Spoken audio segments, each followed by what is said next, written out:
At ayun na nga, magta-transfer na tayo ng ating punlang sitaw.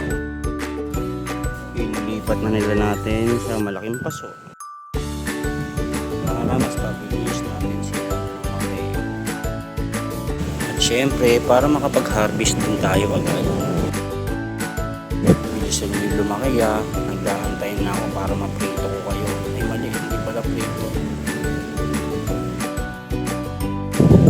Para sa ginisang sitaw. Ngayon, daily update natin today. Ito ang ginagawa pag matatanda na. Patanim-talim na lang ng mga gulay sa likod bakuran. Kailang natin yung buhay. Simpleng buhay lang. Okay na. Tahimik lang sa likod.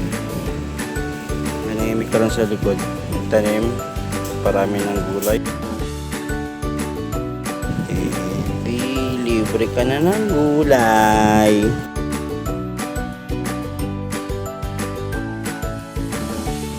Yan mo sa araw. Laging tandaan pag may tinanim. Siyempre naman may aanihin. Yun lang.